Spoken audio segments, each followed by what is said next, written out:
because Arsenal are expected to return to the table over next week for Bruno Guimaraes. Arsenal want Bruno. Mikel Arteta considers Bruno a top priority.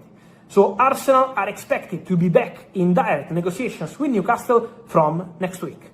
It's going to be an important week of new contacts. Then, if the deal can get done already next week or not, this depends on the negotiation, on the two clubs. The player has agreed personal terms with Arsenal. So Arsenal and Bruno Guimaraes have an agreement. Mikel Arteta is pushing to get Bruno Guimaraes because Mikel Arteta considers Bruno Guimaraes the perfect midfielder for Arsenal project.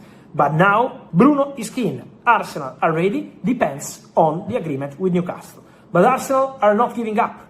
Arsenal are ready to go strong for Bruno Guimaraes. So it's going to be a crucial moment for this negotiation. Obviously, Arsenal are going to be busy with this one. Obviously, Newcastle already signed Bamba in midfield, but it's also true that they also lost Sandro Tonali. Newcastle have always been in conversation over the recent days also for Bergwall, but there is also Nottingham Forest. So there are plenty of movements around midfielders in top European clubs. We have to be attentive because there is going to be movements, but for sure a crazy, crazy moment on the market. Get ready because the next weeks are going to be completely wild. Contradicts, you would argue, what Fabrizio has said here, but I want to talk about both of them. Fabrizio says there will be a madness. Fabrizio is saying there will be new club-to-club contact. This in the know intel is claiming that the deal is already agreed. Now, when it comes to this in the know, I'm always someone that will refer to them. Not saying it's true, not saying I 100% believe it, but this summer, this individual has got a lot of stories right. And not just posting hundreds and hundreds of stories weeks and weeks in advance, hoping some of them come to fruition. I'm talking updating on the Tonali deal with Tottenham 3 to 4 hours before Ornstein. This guy got the jump, I believe, on a couple of deals of that level. So I wanted to share it. Some people believe this deal is closing in. Others think it is still a fair way away from completion. But look, you guys can all have your say on that below. But what Fabrizio Romano, has also stated here is that new club-to-club talks are going to take place. I want to break this deal down and compartmentalize it because there are some in the nose and there are some journalists out there that are now claiming this deal is verbally agreed, close to an agreement, will happen imminently. There are others like Fabrizio that are claiming that new club-to-club talks are going to take place. He's the number one priority. Personal terms have been agreed. And I'm paraphrasing what multiple journalists have said, not just Fabrizio. Personal terms are agreed. The deal is going to progress, etc., etc. And then you have some others, which a lot of the time are the Newcastle-based press that have gone from this deal will not happen, the club will not sell, down to last night, Luke Edwards updating and saying it's 50-50. The deal could happen. And I do feel a little sorry for the Newcastle supporters in this because the press that they trust, the press that have access to their club, I believe, just continually pull the wool over their eyes, continually drag them a little bit. And they really drag them rather than just being open and honest from the beginning, which would have been Newcastle don't want to sell. Newcastle are offering a new deal, but Newcastle are willing to sell at the right price. Instead, they have made this a frustrating, tiring, and laborious process when it needn't be. Arsenal have been doing their negotiations via an intermediary, which is so typical in transfers.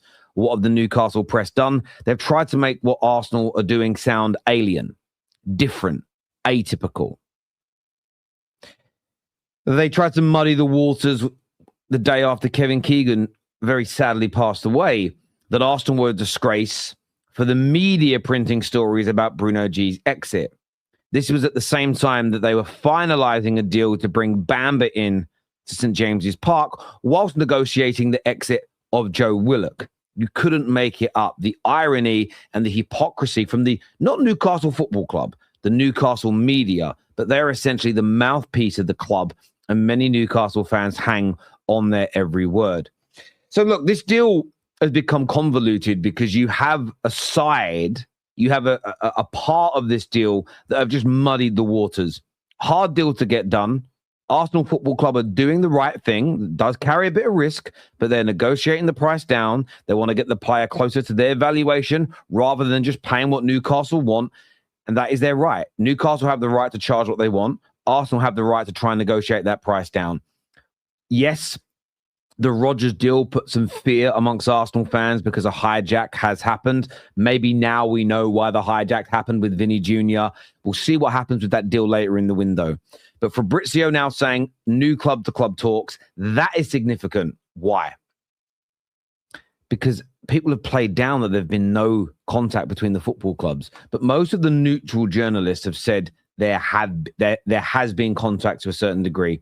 But overall, this does feel to me like the deal is coming to a close. It does feel like a decision from Newcastle and the final bid from Arsenal is imminent. Now, the in the know that we mentioned, let's wait and see what happens with this deal. Let's see how close this is to being accurate. Because I do have this feeling that some of the in the knows are people really connected to football clubs, really connected to certain journalists. I'm not sure whether they're unable to get a story out. This happens in the real journalistic world, by the way. Sometimes a journalist is told you can't release this story because the paper might get sued. So the journalist might give the story to a website or as a whole so far. Obviously you've brought the four in, but you've lost a couple of big names in the shape of Anthony Gordon and Sandro Tonali. Yeah, I think we don't want to lose our best players. That's, I think, an obvious statement to make. So losing those big two is painful for us and difficult. So for me, it's been another challenging summer so far. But we're always trying to do our best for the football club, short and long term, and try and get the squad in its best shape. It definitely looks like a change in the model this summer in terms of the profile of the players you're bringing in. Yeah, I'm very supportive of what the club want to do. Yeah, there's been a shift in terms of the profile and the age. I think that's quite obvious. I've always believed in young players and tried to develop young players, so that fits in line with my philosophy anyway. And so much being said, you know, externally about Bruno Guimaraes and his situation at the club. Have you spoken to him, and what is the current situation there? Yeah, I've spoken to him as I would do Bruno normally. You know, he's just a fantastic person. We've had some really good conversations, both sort of before the World Cup, during the World Cup and after the World Cup. So what we speak about obviously has to remain private, but just a great player, a great person. And what was the second part that you asked there? Are you confident you'll be able to hold on to him? I don't think I said that, but I'm just adding that. Oh, okay, sorry. Maybe I gave me a chance the second there. Question. Look, I don't know what's going to happen with Bruno's future. That's for other people to, one, speculate about, but also conversations that I'm not part of. News to bring you now, and we understand that Harry Kane will begin contract talks with Bayern Munich when he returns from his summer holiday. Kane's deal expires at the end of the coming season, and the England captain has interest from Barcelona, but is very happy in Germany. Kane's believed to be very relaxed about the situation, but given the reported interest before the World Cup, Bayern Munich are keen to start the negotiations. The England captain scored 6, didn't he, at the World Cup to take his tally to an astonishing 73 goals for club and country. Kane has repeatedly expressed his happiness in Germany, and his family enjoy life in Munich. So we'll bring you more on that, of course, as we get it here. Arsenal supporters have been eagerly following every twist in the Bruno Guimaraes saga, and the latest reports have only intensified the excitement. The Newcastle United midfielder remains one of the most highly regarded players in the Premier League, thanks to his leadership, technical ability and relentless work rate in the centre of the pitch. Mikel Arteta has made no secret of his desire to continue strengthening his squad, and Bruno is widely viewed as a player capable of taking Arsenal's midfield to another level. While speculation continues over personal terms and negotiations, the biggest challenge remains reaching an agreement with Newcastle, who continue to value their captain as one of the cornerstones of the club's long-term project. Meanwhile, Manchester United are refusing to stand still as they continue their own rebuilding process. Fresh reports have linked the Red Devils with talented midfielders Manu Kone and Carlos Baleba as the club searches for greater athleticism, energy and control in the middle of the park. Both players have impressed with their performances and are regarded as footballers with enormous potential. United's recruitment team are believed to be exploring multiple options before making a final decision, with Ruben Amorim eager to assemble a squad capable of competing consistently at the highest level. Whether United ultimately move for one or both players remains to be seen, but midfield reinforcement continues to be one of the club's biggest priorities. The biggest surprise of today's transfer discussion may involve Rodri. The Manchester City midfielder has established himself as one of the finest players in world football, becoming a vital part of City's success in recent seasons. However, fresh reports have reignited speculation over his future, with suggestions that interest from abroad continues to grow.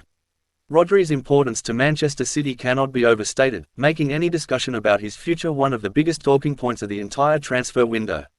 While there is still no official confirmation of any completed move, the latest rumours have certainly added another fascinating chapter to one of football's biggest transfer stories. Today's video takes a closer look at all of these developing situations, analysing what the latest reports mean for Arsenal, Manchester United and Manchester City. We'll examine where negotiations currently stand, which stories are based on credible reporting, and which claims should be treated with caution as speculation continues to spread across social media.